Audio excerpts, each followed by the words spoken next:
Halo kita harus balik lagi di channel hobi kita bersama saya Jerry dan di sini aku ditemani oleh Mas Iko.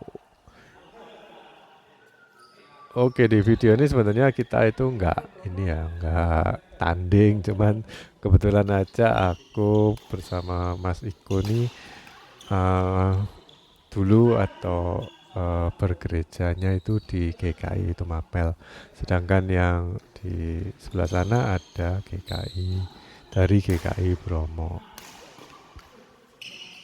Ya ini bukan tanding resmi ya, cuman ya kebetulan kita boloannya atau partnerannya itu sama-sama dari gereja yang sama gitu. Nah itu cuma sekedar buat judul aja sih, soalnya aku bingung mau dikasih judul apa. Tapi mungkin pembahasan di sini bukan mengenai GKI Bromo dan Tumapel ya, tapi lebih ke ini sih. Kalau ini udah lama videonya ya. Kalau di tanggalnya video tahun 2022, tapi aku rasa ini videonya diambil sebelum itu sih. Kayak 2 tahun lalu kayak nggak mungkin. Kayaknya lebih dari 2 tahun lalu. Nah kalau aku amati ya, ini kan aku kayaknya belum ada cedera macam-macam. Jadi mainnya lebih niat dan sekarang lebih kayak lebih hati-hati gitu. Lari-lari juga nggak mau ini, nggak mau terlalu cepat, terus mainnya juga nggak mau terlalu ngotot juga sekarang ya. Tapi kalau di video ini aku lihat mainku masih kayak lebih ngotot dari yang sekarang gitu. Mungkin yang sekarang bukan dibilang kayak ngotot atau rajin ya, tapi lebih kayak lebih banyak pengalamannya, jadi tahu harus berdiri di mana, terus bola-bolanya di mana gitu. Eh, Kebetulan kan ini ya, aku kalau lihat di Instagram atau ini banyak follow dari akun-akun luar juga mengenai badminton, dan ini banyak masukan juga. Jadi permainanku yang sekarang mungkin lebih nyantai, tapi juga nggak kalahan walaupun nyantai. Jadi buat kalian yang biasa main cepet gitu, mungkin kita perlu bedain ya main smart dan main cepet atau main pakai otot gitu. Ya seharusnya main badminton itu juga cepet, main pakai otot juga pakai otak ya atau smart play. Cuman kalau masih muda biasanya yang smart playnya itu dikurangin atau nggak terlalu banyak dipakai. Dan juga aku biasanya kan mainnya bukan gendong-gendong dulu, tapi sekarang udah banyak ngerti sih kalau aku gendong aku harus ngapain, terus bola-bola apa yang dari aku yang harusnya nggak boleh aku lakukan. Kalau yang aku gendong misalkan aku ngelop tapi masih jaga depan, itu aku nggak boleh ngapain. Jadi nggak sekedar nggak asal buang bola gitu. Terus juga ini ya yang lebih banyak nipu-nipunya di sini di antara kita berempat mungkin Yance ya, memang dari dulu permainannya seperti itu. Nah kita juga belajar banyak sih dari teman-teman lain yang apa mainnya banyak nipu-nipunya berkembang setelah 2 tahun. Nah di situ kita juga belajar juga sih, bukan maksudnya belajar nipu, tapi belajar dari lawan yang suka nipu gitu. Jadi kita harus tahu biasanya lawan tuh bisa nipu gimana, terus kita jadi lebih siap aja. Oke, jadi di video ini aku cuman mau ngamatin aja, terus sambil ini ya kasih komentar dikit-dikit.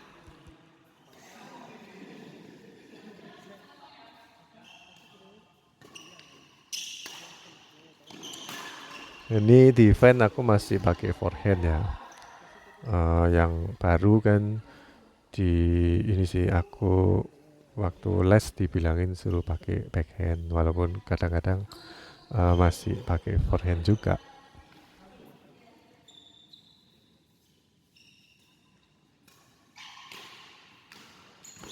Nah ini memang gerakannya Yance itu kayak gitu ya. Jadi mungkin Mas Iko nggak siap. Itu termasuk nipu atau enggak sih ya? Mungkin aja termasuk nipu ya.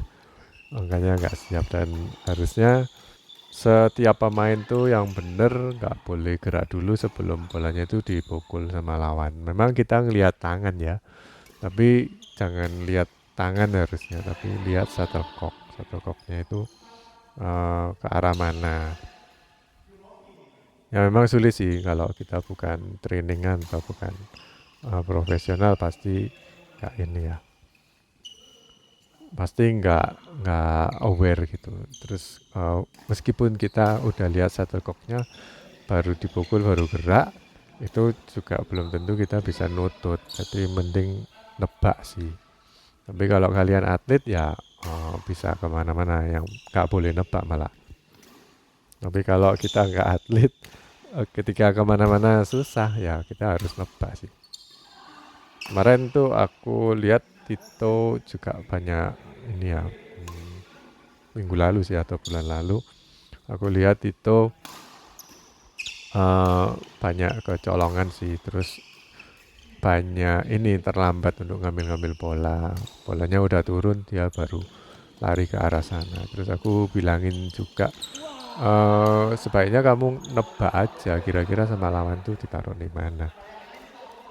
Masa udah badminton beberapa tahun, 5 tahunan, masa nggak tahu lawan tuh kira-kira mau mukulnya kemana, kan harusnya tahu gitu.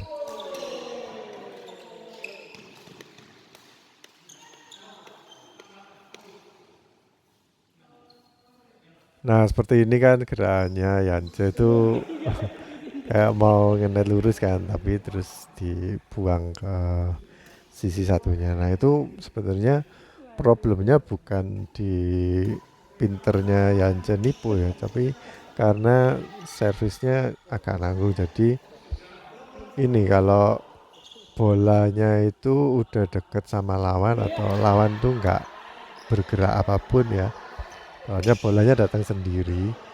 Nah itu biasanya lebih mudah dimanipulasi. Makanya kita itu harus hati-hati sih sama bola-bola yang nanggung atau bola-bola yang ini, yang udah deket sama lawan. Lawannya itu nggak lari-lari. Aku lihat teman-teman yang suka nipu ya, kalau bolanya jauh terus dia rencana nipu dari jauh, tapi langkahnya nggak stabil, kakinya nggak stabil. Nipunya itu biasanya jelek, nanggung atau nyangkut. Soalnya kan dia itu lari-lari atau nggak seberapa ready gitu. Kakinya mungkin belum kuat, tapi tangannya udah bisa nipu-nipu. Nah itu kalau misalkan bolanya sama lawan ditaruh di sekitaran dia, jadinya gampang buat nipu, itu gampang soalnya tangannya udah jadi, maksudnya udah bagus untuk nipu-nipu. Tapi kalau lari terus mau nipu itu biasanya susah. Contohnya ya misalkan kita itu ngelop, aku misalkan mau nipu ya, terus aku ngelop dulu, terus lihat lawan kira-kira mau ngasih net ke drop shot ke depanku. Nah aku kalau kaget nggak nebak dulu, itu aku bakal lari-lari terus kan, sambil lari itu kakinya harus stabil, terus mukulnya misalkan nggak aku kembalikan net lurus tapi ke net silang gitu, itu kan agak susah ya. Nah waktu aku lari-lari untuk net silang itu biasanya pasti mati. Tapi kalau aku udah nebak, terus aku udah jalan ke situ, ke tengah-tengah dan cenderung ke depan ya, terus bolanya kan lebih, kita lebih cepat untuk ini ya, mendatangi bola, jadi kakinya udah stabil, terus kita tinggal nipu aja. Itu kalau aku ya.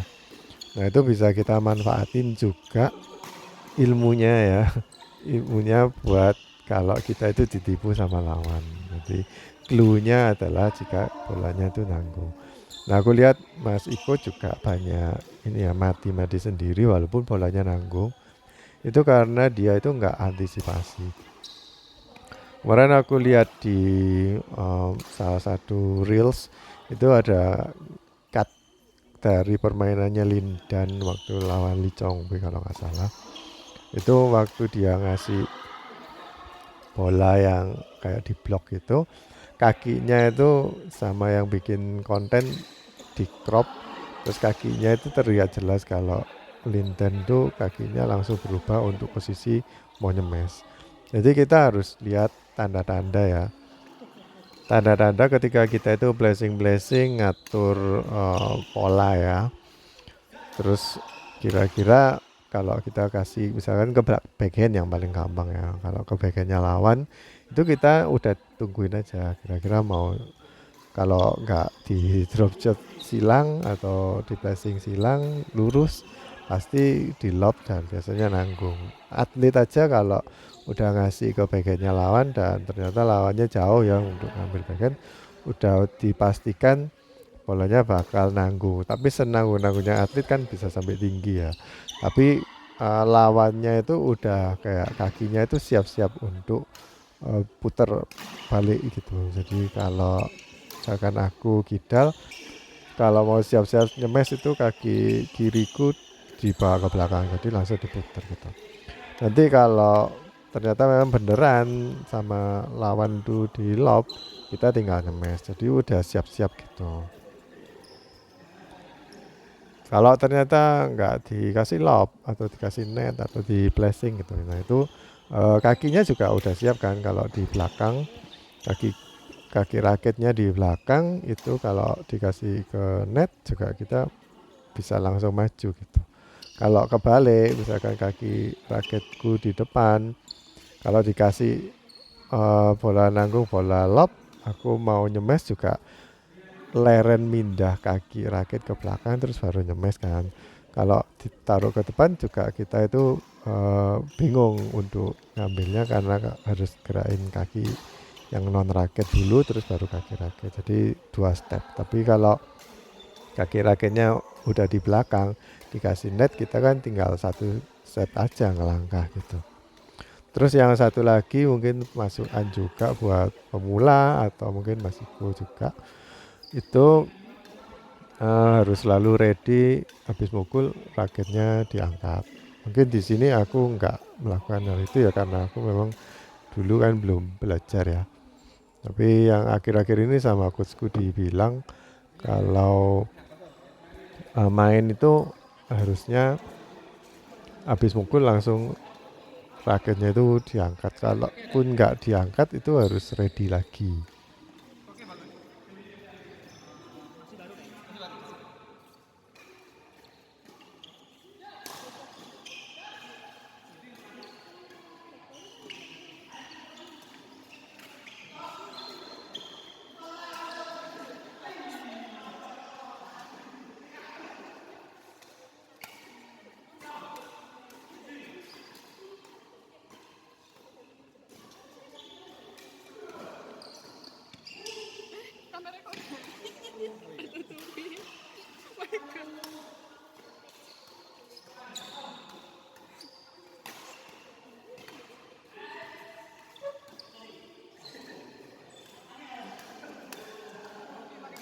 Ini servisku masih salah ya, tapi sekarang udah bener, cuman banyak nanggung. Dulu salah malah nggak nanggung-nanggung. Kesalahannya itu apa? Soalnya aku katanya ngelempar shuttlecock. Jadi timingnya bola itu dilepas dari tangan kanan, terus dibungkus sama tangan raket di tangan kiri, itu sepersekian detik katanya terlambat. Ya ini katanya netizen ya, bukan katanya wasit. Tapi ya aku nurut aja kalau memang dibilang salah, karena aku lihat atlet-atlet memang nggak melakukan hal itu ya, nggak, servisnya nggak kayak aku. Kalaupun ada yang kayak aku tuh kadang-kadang itu default. Jadi kalau aku bilang ya memang harusnya fault sih.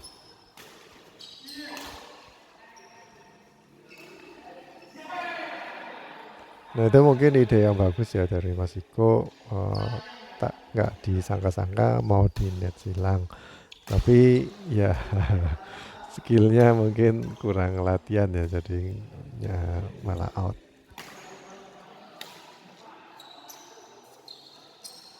Nah sekarang aku gerakan halus-halus kayak gini tuh malah nggak bisa gitu, banyak matinya.